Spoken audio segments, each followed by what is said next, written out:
Good morning, everybody. My name is Adam, and I am coming to you from Southeast Georgia, kind of near the Jekyll Island area. You guys are all probably pretty familiar with that area, widely known for sea turtle conservation. We also have lots of wooded and pond areas, lots of great reptiles around here. I only have a few, but I wanted to show them to you today, give you a little bit of backstory. What you're looking at right now are my sliders here that I've had for between 6 and 8 years now.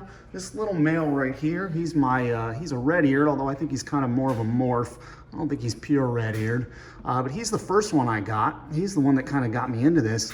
And the funny story about him is, I'm originally from Ohio, lived there for 33 years before I moved down here to Georgia. But we vacationed here on St. Simon's. I don't know if you've heard of that or not. St. Simon's Island, great place, check it out. But we vacationed here for many years before moving down here.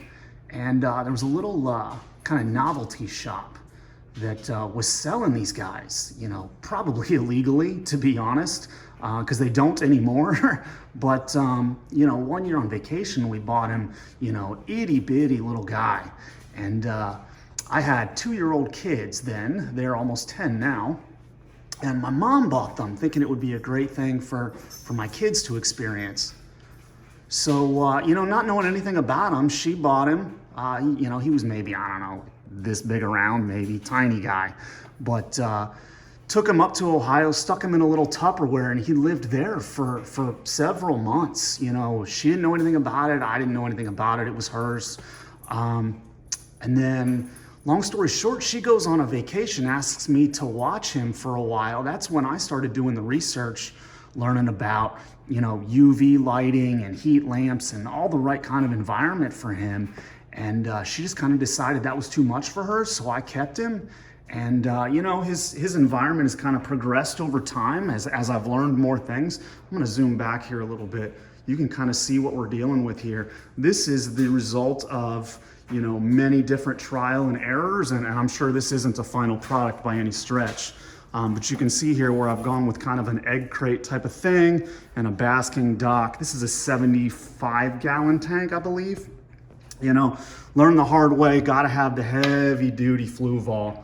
You don't wanna mess around. This is like a 200-gallon guy, just to help keep it clean. This guy helps a little bit too. Then you've got my yellow up here. She's awesome. Laid eggs a couple times, although the male red-eared likes to eat them before I can get to them. But awesome pets, learned a lot about them, still learning, obviously. Let me know what you guys think.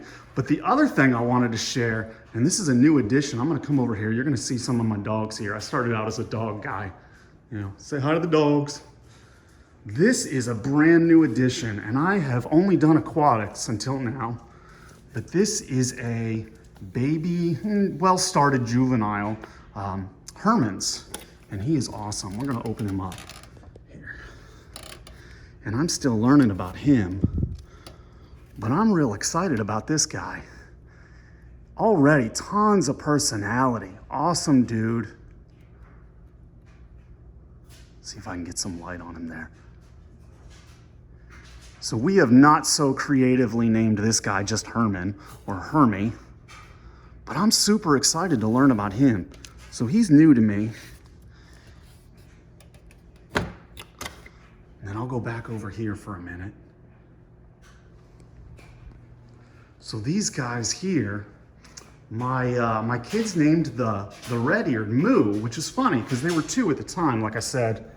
And they just thought it would be funny to name him after a cow noise. I don't know, but it's certainly a conversation piece.